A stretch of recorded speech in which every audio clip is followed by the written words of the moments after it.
Hey everyone, and welcome. Today, we're going to pull back the curtain on something that shapes every single company's financial story, but it's often kind of hidden away in the fine print.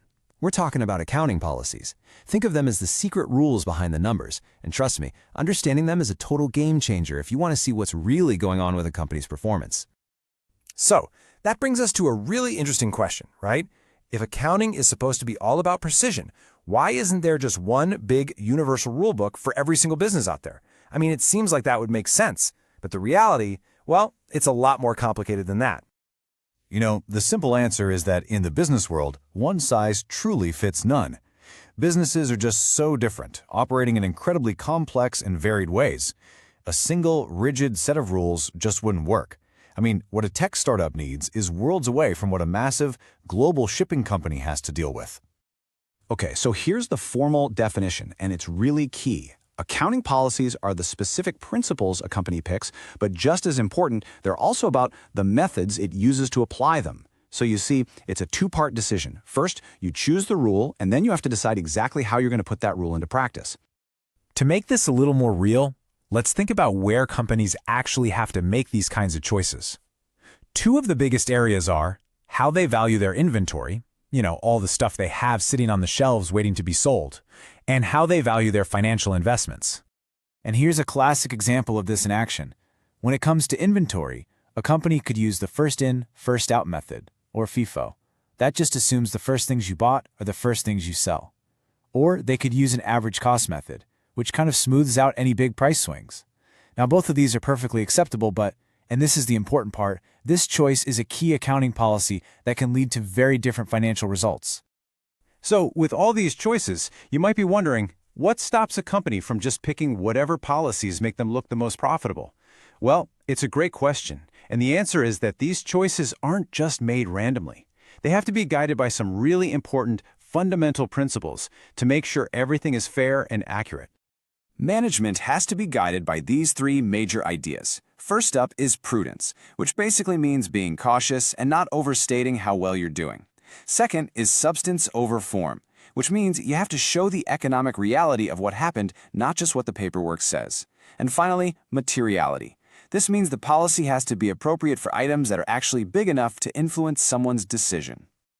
And believe me, the stakes here are really, really high. This isn't just some boring academic exercise. If you choose the wrong policy, you can dramatically understate or overstate your company's performance, and that gives everyone a really misleading picture of your financial health. So, once a company picks its policies, are they just locked in forever? Well, not exactly. But, and this is a big but, you can't change them just on a whim. There are some very strict rules about when you're allowed to make a switch. A company can only change an accounting policy under two very specific conditions. That's it. Number one, if a new law or some official accounting standard forces them to. Or, number two, if they can actually prove that the change will lead to a more appropriate and fairer presentation of their finances. And this rule is so important. It's a critical safeguard. It makes sure that things stay consistent from year to year, and it stops companies from just cherry-picking policies to make their profits look better and, mislead investors. Okay, so why should you care about any of this? I mean, it sounds pretty technical, right? Well, because all these rules have a very real, very direct impact on the bottom line numbers that we all look at to make decisions. Let's be absolutely crystal clear here. A simple, totally legitimate change in an accounting policy can have what's called a material effect on a company's reported profit. And material just means it's big enough to actually matter, big enough to change your mind about something. All right, let's just run through a quick example so you can see what I mean. Here we have a company's profit. It's calculated using their old, established policy for how they value their inventory.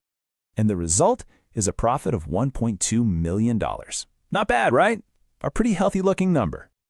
But now, the company makes a change. It revises its policy. Now, it's going to include production overheads, things like the factory rent and utilities, in how it values its inventory.